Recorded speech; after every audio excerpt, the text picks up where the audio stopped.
En el año 1971 aún se vivían multitudinarias exaltaciones a Franco. Cumplía 35 años como jefe del Estado y la Plaza de Oriente rebosaba de brazos en alto y vivas al caudillo. Ese mismo año el Atlético de Madrid llegaba a la semifinal de la Copa de Europa y Carina quedaba en segundo lugar en Eurovisión con la canción En un mundo nuevo. Pero era en los centros de trabajo y en los barrios obreros donde muchos luchaban por ese otro mundo. En Madrid, el 13 de septiembre se iniciaba una huelga en la construcción. Pedro Patiño, albañil y militante de las comisiones obreras y del Partido Comunista, acababa de participar en una asamblea en unas obras de Leganés. Ángel López, que aquella mañana formaba parte de su piquete, nos recuerda lo que sucedió. Sí, yo pienso que fue este edificio oeste. Nosotros íbamos única y exclusivamente a informar, no ejercíamos ningún tipo de acción que no fuera la de hablar. Y una vez que concluyó, siempre se tenía la previsión de que durara lo menos posible, pues porque siempre había información a la Guardia Civil y había unos márgenes de seguridad que había que cumplir. Caminando llegamos al lugar donde hoy se levanta un instituto. Allí unos guardias civiles les rodearon tras haberles dado el alto. Cargaron sus mosquetones y cada uno de los guardias apuntó a un miembro del piquete. Yo tenía a Pedro a mi lado y cayó. En principio cuando escuché el disparo pensé que era un disparo de salva. Me sonó a seco, muy así, no sé, pensé que era un disparo de salva. Tampoco pensaba yo que no había ningún motivo como para realizar un disparo y matar a una persona.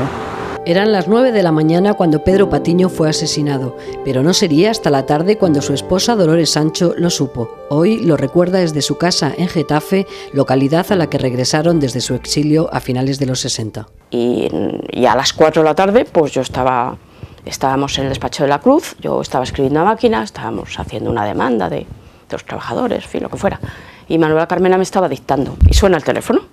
Entonces yo la veo a ella, que coge con esta mano, no recuerdo más nada, pero nada más la escena esa, ¿no? Ella coge el teléfono, yo la tengo a contraluz del balcón, y entonces pues la veo que se pone blanca. Entonces había llamado Nicolás Sartorius, oye, un cliente tuyo, de los que defendimos en aquel caso, ¿te acuerdas? Pues parece que me han matado. Entonces, claro, ella se pone blanca. Yo a ella no recuerdo nada más.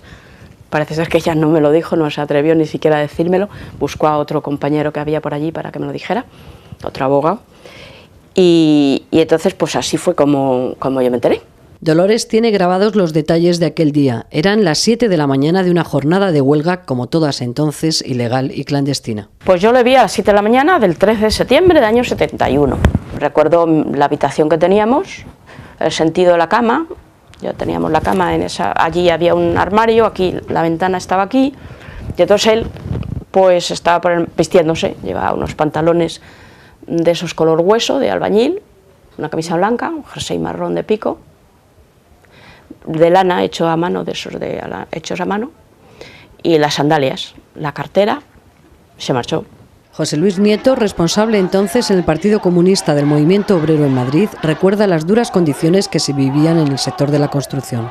Pues la situación que había entonces campaba por su respeto lo que llamamos en la construcción el pistolerismo. Es decir, que la inmensa mayoría de los trabajadores trabajaban sin derechos, la seguridad laboral brillaba por su ausencia, los horarios no se respetaban, ni la jornada laboral, trabajaban los sábados, los domingos. El régimen no podía admitir que había matado a un hombre sin ningún motivo. La prensa habló de fallecimiento. Según el informe oficial, Pedro se había revuelto y agredido a aquel guardia que lo apuntaba. Yo le había dicho al abogado que era imposible que Pedro se revolviera, por distintas razones. Primero, por su edad. Después, porque él podía aburrir a las ovejas dialécticamente hablando. Es decir, la violencia no entraba en nuestros métodos. Nuestra violencia era la palabra, que ya bastante. Dolores no pudo estar en el entierro de su esposo. Lo inhumaron mientras ella batallaba junto a su abogado para que le hicieran una autopsia que hubiera demostrado que la versión oficial era falsa. Tampoco lo pudo velar. Sí pudo entrar a reconocerlo. Y estaba en una camilla, había dos sociales, dos policías de la social, y entonces yo me fui, destapan así la cara. Entonces yo me acerqué a la camilla, tiré de la cara, entonces el médico que estaba conmigo y yo vimos que por delante no estaba nada.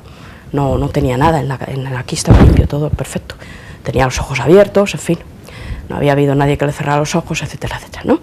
José Luis Núñez participó en la elección de Jaime Miralles como abogado de Dolores y es ya histórica la nota que escribió para dejar constancia de cómo ocurrieron los hechos ante la imposibilidad de hacer justicia. Jaime fue muy valiente y Jaime fue valiente desde el primer momento, porque Jaime dio pasos desde el punto de vista técnico muy importantes que desarbolaban completamente toda la historia que se había planteado.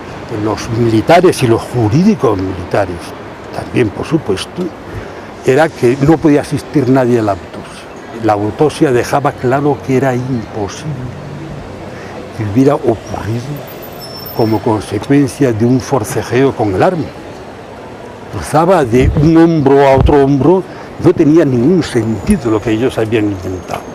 La nota originó la detención y encarcelamiento de Miralles, lo que provocó a su vez la movilización de un grupo numeroso de abogados. Hubo un sentimiento, incluso no solamente en la gente que estábamos concienciados, militábamos en partidos políticos, sino en muchos abogados normales que decían, pero bueno, ¿hasta dónde puede llegar esto?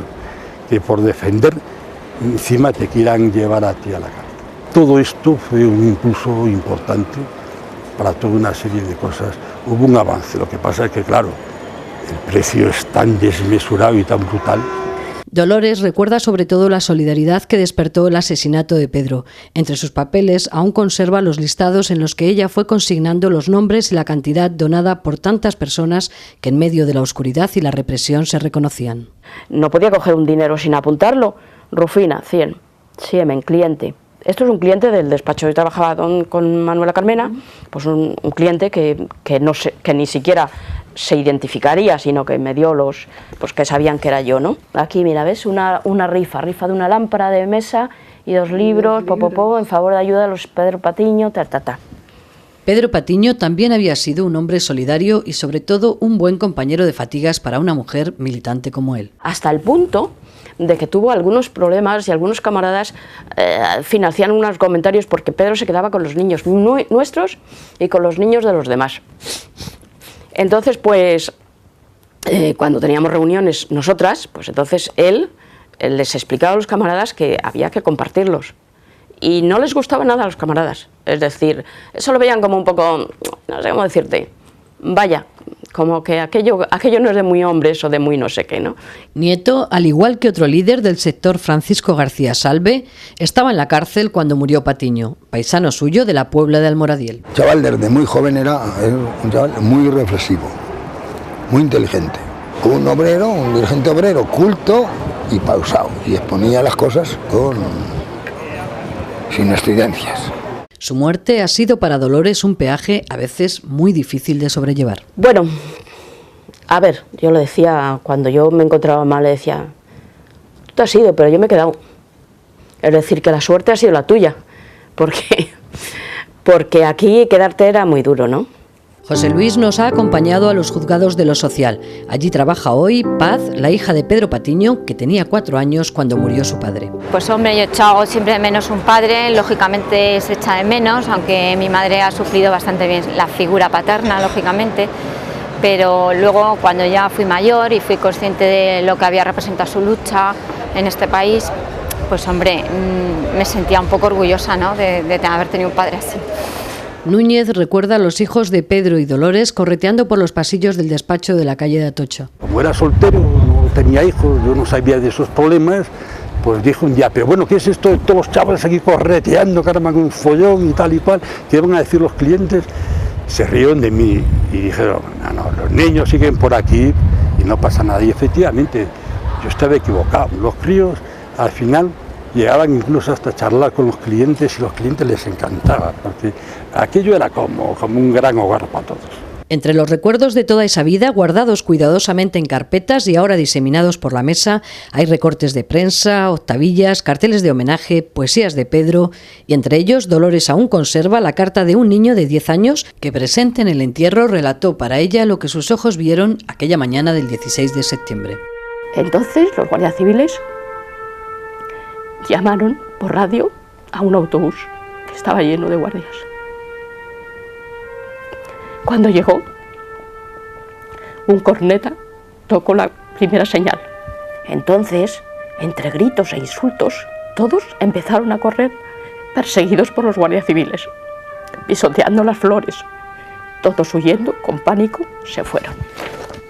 Afortunadamente, no hubo tiros, pero yo me extrañé mucho al ver esto, porque me imaginé que iba a haber un entierro normal y además tampoco vi enterrar a la persona que había muerto y ni siquiera entramos al cementerio. Y así se acabó todo. La plaza desierta, las flores pisoteadas y los gritos que ya no se oían.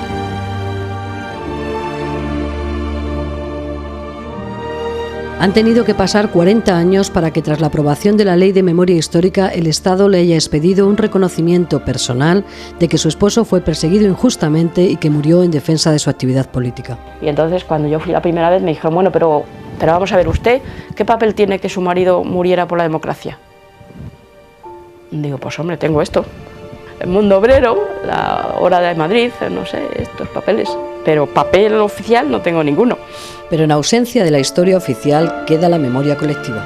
La vida sigue, de que nosotros somos un grano de arena en el mundo, pero que detrás vienen otras generaciones y que nuestro deber debería ser el dejar a esas generaciones por lo menos la historia. Es muy difícil que la historia sea justa con mucha gente y ha pasado durante muchos siglos y ha habido héroes anónimos constantemente que han sido decisivos en muchas cosas y que no aparecen en los libros. Se sentiría, yo diría, se sentiría satisfecho, ¿no? Se sentiría satisfecho. Pues yo creo que sí, a pesar de todo.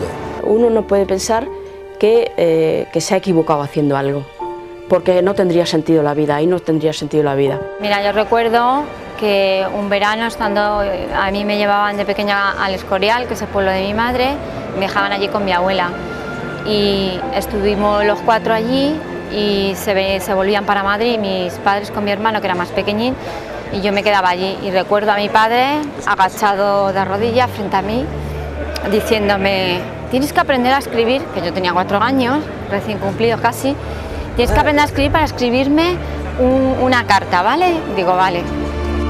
Parece cosa del destino que la vida y muerte de Pedro Patiño, hombre autodidacta y obsesionado por aprender, guarde una estrecha relación con los colegios. Si una de las últimas obras en las que trabajó fue la del Colegio Ortiz Echagüe, hoy, además de la Escuela Pedro Patiño de Comisiones Obreras, lleva su nombre un centro de formación y una calle cuya placa se sitúa en la tapia de otro colegio. Finalmente, en el lugar donde murió se levanta hoy un instituto que, si bien no se llama Pedro Patiño, quizás a él, luchador y poeta aficionado, no le hubiera disgustado su nombre: Pablo Neruda.